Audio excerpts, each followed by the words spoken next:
Salut à toutes et à tous les amis, j'espère que vous allez bien. On commence ce tour de la presse sportive dans l'Hexagone avec le choc entre les deux pays voisins, la Belgique et la France dans le cadre de la Ligue des Nations. Sans les deux stars Kevin De Bruyne et Kylian Mbappé, les deux nations se sont livrées un duel âpre qui a encore une fois tourné en faveur des Bleus. Victoire 2-1 malgré une équipe de France réduite à 10 après l'expulsion de Tchouaméni à un quart d'heure de la fin.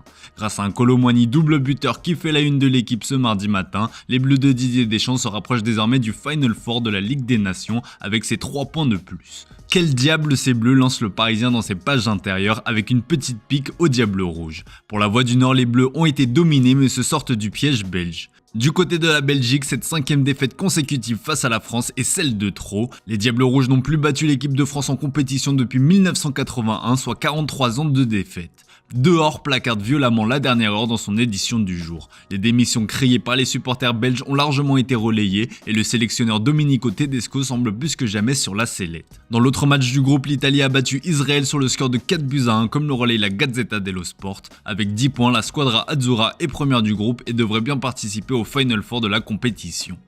Avec un bilan de 2 victoires en 2 matchs, l'équipe de France en est donc plutôt bien tirée sans son capitaine Kylian Mbappé qui, au vu des polémiques, aurait certainement mieux fait d'y prendre part. La sortie en boîte de nuit en Suède n'est rien comparé à la dernière information révélée par le sérieux tabloïd scandinave Expressen. Pour les couches tard, vous avez peut-être vu passer l'info, mais ce matin, Kylian Mbappé est bien visé par une plainte pour viol et agression sexuelle. Les faits se seraient déroulés dans un hôtel du centre-ville de la capitale suédoise dans la nuit du jeudi au vendredi. La victime présumée s'est d'abord rendue dans un hôpital avant d'être entendue par les enquêteurs de la police suédoise et désigner le français comme coupable. Une enquête a été ouverte ce lundi par les autorités scandinaves qui se sont rendues à l'hôtel pour recueillir des éléments matériels et des témoignages. Dans la foulée de cette bombe lâchée par le tabloïd, le clan du joueur a tenu à démentir fermement cette fake news comme le relaye le Parisien dans son édition du jour. Ces accusations sont totalement fausses et irresponsables et leur propagation est inacceptable. Afin de mettre un terme à cette destruction méthodique de l'image de Kylian Mbappé, toutes les actions légales nécessaires seront entreprises pour établir la vérité et poursuivre toute personne ou média impliqué dans le harcèlement moral et le traitement diffamatoire que Kylian Mbappé subit de manière répétée,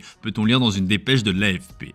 L'affaire est désormais dans les mains d'un procureur, explique le quotidien régional. La veille, le joueur avait déjà dénoncé la fake news comme quoi il était lié à cette présumée affaire de viol qui se serait déroulée dans l'hôtel où il séjournait, sous-entendant que son ancien club du Paris Saint-Germain était derrière cette information des médias suédois à la veille de l'audience entre les deux parties devant la commission paritaire de la Ligue, comme l'explique l'équipe dans ses pages intérieures.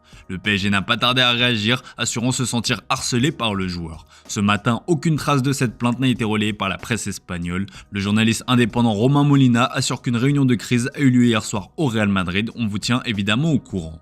Reparlons football avec un autre choc qui se tenait en même temps que Belgique-France hier. Toujours dans le cadre de la Ligue des Nations, l'Allemagne accueillait les Pays-Bas. Les hommes de Julian Nagelsmann ont bien entamé la rencontre avec un but refusé par la VAR dès la 2e minute de jeu. S'en est suivi une nette période de domination comme en témoignent les 8 tirs contre 0 du côté des Oranges en première période. C'est finalement le débutant Jamie Leveling qui délivre l'Allemagne en 2e période, se réjouit Bild sur sa une. Pour le quotidien AD, les Néerlandais ont manqué de chance. Avec cette victoire, la Nationalmannschaft est la première nation à se qualifier officiellement pour les quarts de finale de la compétition. Les Pays-Bas de Ronald Koeman restent à 5 points et se retrouvent même désormais sous la menace de la Hongrie, 5 points également, qui s'est imposé hier 2-0 face à la Bosnie. A noter comme le relais Photomatch sur sa une, la victoire renversante 4-2 de la Turquie contre l'Islande et le premier but de la saison de la pépite turque Arda Güler.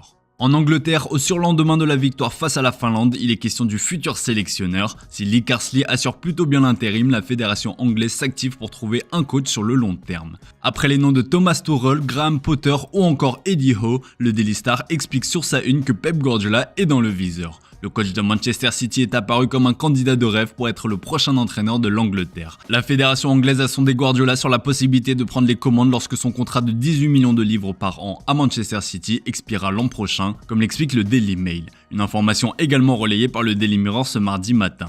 Dans le royaume de sa majesté, on y croit dur comme fer, surtout qu'il a laissé la porte ouverte lorsqu'il a parlé de son avenir à la télévision italienne ce week-end et il a insisté, tout peut arriver. À Manchester City, on tremble face à cette information, d'autant que l'avenir d'Erling Haaland est aussi remis en cause. Le Norvégien est envoyé avec insistance en Espagne où le Barça rêve de s'attacher ses services. Selon Abola, son successeur est déjà tout trouvé et il porte même le surnom de nouveau Haaland, je parle ici du phénomène du Sporting Victor Gyökeres. Selon le média portugais, le Sporting acceptera de laisser filer son serial buteur à partir de janvier prochain pour la somme rondelette de 100 millions d'euros, affaire à suivre. On termine ce tour de la presse sportive en Espagne avec le Barça qui lance sa grande opération prolongation comme le placarde Mundo Deportivo ce matin. Le média catalan explique que le Barça a initié des contacts pour prolonger Gavi, Pedri et Arrojo dont les contrats expirent en 2026. En interne, on les considère comme des éléments essentiels et la tendance est à l'optimisme pour les trois qui souhaiteraient prolonger l'aventure.